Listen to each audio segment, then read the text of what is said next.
China ने finally अपना reaction दे दिया है। आपको ये पता होगा कि रिसेंटली इंडियन गवर्नमेंट ने 54 चाइनीज़ ऐप को बैन किया था और उसी के ऊपर में चाइना ने रिएक्शन दिया है। ग्लोबल टाइम्स में चाइना ने एक अपना खुद का आर्टिकल पब्लिश भी किया है। वैसे आप ग्लोबल टाइम्स को चाइना का मुंह ही बोल सकते हो। जो भी ग्लोबल टाइम्स कहता है वो चाइना का ही बोली होता है। मतलब चाइना जो कहना चाहता है दुनिया वालों को वो ग्लोबल टाइम्स अपलोड कर देता है अपने वेबसाइट्स। यानी कि ग्लोबल टाइम्स ने जो कहा वो कम्युनिस्ट गवर्नमेंट का ही बात होता है। वैसे ग्लोबल टाइम्स ने अपने रिपोर्ट में काफ़ी भारी भारी इंग्लिश शब्दों का इस्तेमाल किया है और मुझे ये लगता है कि इन लोगों ने इसलिए भारी भारी इंग्लिश शब्दों का इस्तेमाल किया है क्योंकि ये लोग खुद कुछ नहीं कर सकते। जो देश टिकटॉकर्स को यूज़ करता है वीडियो बनाने के लिए गलवान में, उस देश से आप उम्मीद ही क्या कर सकते हो।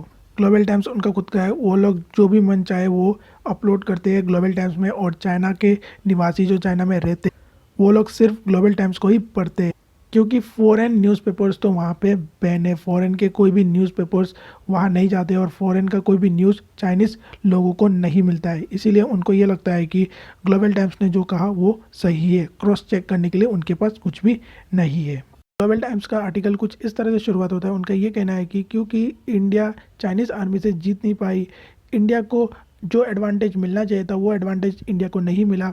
यहाँ पे मैं गलवान वैली के बारे में बात कर रहा हूँ। इसी के कारण न्यू दिल्ली ने अपना टारगेट को शिफ्ट कर लिया है, ये ग्लोबल टाइम्स का कहना है। वैसे गलवान वैली में कितने लोग मरे ये आज तक चाइना ने नहीं बताया। चाइना के कितने आर्मी गलवान इंसिडेंट में मरे ये आज तक नहीं बताया। लेकिन हमारे तरफ से कितने जवान शहीद हुए हैं वो तो आपको पता ही है।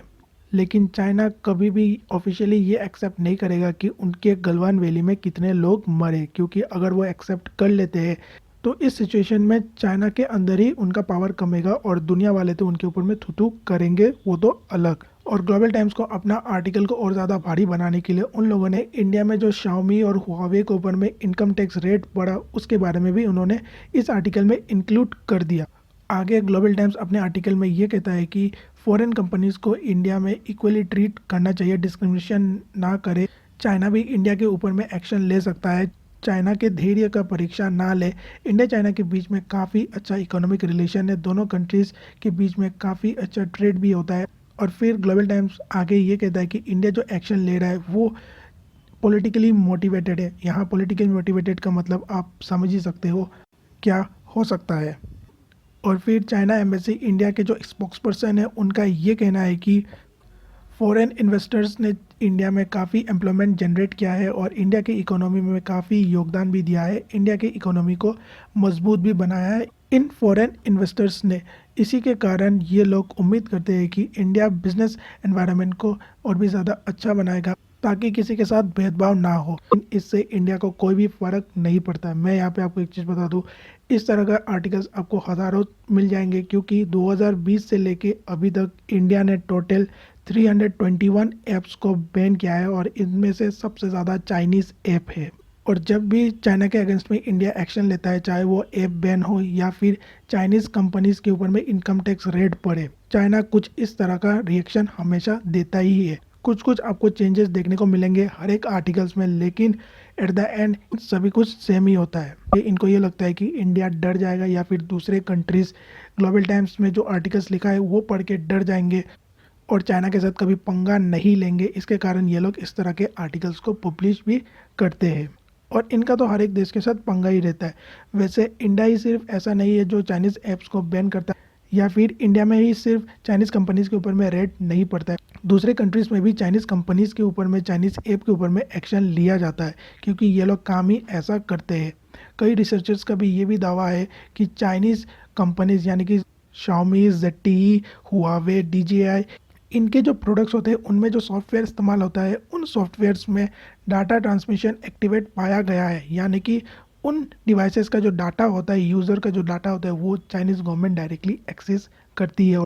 और चाइना में तो इस तरह का रूल भी है जहाँ पे ये लिखा हुआ है कि चाइनीज़ गवर्नमेंट किसी भी चाइनीज़ कंपनी का डाटा को एक्सेस कर सकती है और चाइनीज़ गवर्नमेंट जब किसी कंपनी का डाटा को एक्सेस करती है तब वो लोग चाइना के अंदर में जो चाइनीज़ लोग हैं उनका तो डाटा लेती है। उसके साथ साथ क्योंकि ये कंपनीज बाहर में भी ऑपरेट करती है, दूसरे कंट्रीज़ में भी ऑपरेट करती है, तो दूसरे कंट्रीज़ का डाटा भी इन चाइनीज़ गवर्नमेंट के पास पहुँच ही जाता है। और जब किसी दूसरे कंट्री का डाटा आता है इनके पास तब ये लोग उन डाटा का किस तरह का इस्तेमाल कर सकते हैं ये आप सोच ही सकते हो, मैं यहाँ पे नहीं बता रहा हूँ।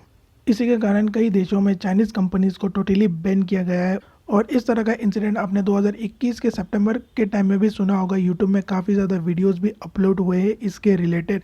आपने ज़रूर सुना होगा लिथुआनिया ने अपने सिटीजन्स को ये कहा कि आप चाइनीज़ कंपनीज़ के जो फ़ोन्स है उनको इस्तेमाल ना करें, क्योंकि उनके कंट्री में जो फ़ोन चाइनीज़ फ़ोन बिकता है उसमें सेंसरशिप टूल्स लगाया हुआ है। इसका मतलब ये है कि फ्री तिब्बत या फिर फ्री ताइवान और इस तरह का जो भी स्लोगन्स होता है जो चाइना को काफ़ी ज़्यादा हर्ट करता है, वो ऑटोमेटिकली उस फ़ोन में सेंसर हो जाता है। यानी कि आप अगर उस फ़ोन में फ्री तिब्बत या फिर फ्री ताइवान रिलेटेड कुछ भी सर्च करोगे उनके डिफ़ॉल्ट ब्राउज़र में, तो वो फ़ोन प्रॉपर सर्च रिजल्ट आपको शो नहीं करेगा। इस तरह का सेंसरशिप टूल लिथुआनिया में जो फ़ोन बिकते हैं उनमें पाया गया है। उसके बाद लिथुआनिया के गवर्नमेंट ने अपने सिटीजन्स को ये कहा कि आप चाइनीज़ फ़ोन का इस्तेमाल मत कीजिए। इस तरह का आपको हज़ारों इंसिडेंट सुनने को मिलेगा। आप गूगल एक बार कर लीजिए, आपको सब कुछ पता चलेगा कि ये चाइनीज़ कंपनीज़ किस तरह का काम करते हैं कम्युनिस्ट गवर्नमेंट के लिए। मुझे तो ये लगता है कि इंडियन गवर्नमेंट को भी जितने भी चाइनीज़ ऐप्स इंडिया में ऑपरेट करते हैं उन सभी को चेक करना चाहिए, और जितने भी कंपनीज़ इंडिया में अपने प्रोडक्ट बेचते हैं और जो चाइना के साथ डायरेक्ट कनेक्शन रखते हैं उन सभी प्रोडक्ट्स को भी अच्छे से चेक करना चाहिए। और अगर कुछ भी ऐसा पाया गया जो प्राइवेसी या फिर नेशनल सिक्योरिटी को वॉयलेट करता है तो उनको डायरेक्टली इंडिया में बैन ही कर देना चाहिए। सिर्फ ऐप को बैन करने से नहीं होगा, कंपनीज़ के ऊपर में भी जांच पड़ताल करना चाहिए। जो सामान चाइना से आता है इलेक्ट्रॉनिक प्रोडक्ट्स उनको भी चेक करना चाहिए और ये देखना चाहिए क्या उन प्रोडक्ट्स से लोगों का प्राइवेसी वॉयलेट होता है या नहीं। ये मेरा पर्सनल ओपिनियन है, आपका इसमें क्या कहना है कमेंट करके मुझे ज़रूर बताना। लेकिन मुझे तो ये लगता है कि गवर्नमेंट को एक्शन तो लेना ही चाहिए और एक एग्जाम्पल भी सेट करना चाहिए। बस आज की इस वीडियो में इतना ही। वीडियो को अच्छा लगा कमेंट करके मुझे ज़रूर बताना, चैनल को सब्सक्राइब ज़रूर करना, और मैं टेक्नोलॉजी रिलेटेड वीडियोस भी अपलोड करता हूँ इस चैनल में। अगर आपको उन वीडियोस को भी देखना है तो आप ज्ञान एक्स्ट्रा प्लेलिस्ट को क्लिक करके उन वीडियोस को भी देख सकते हो। मिलते हैं किसी और एक वीडियो में।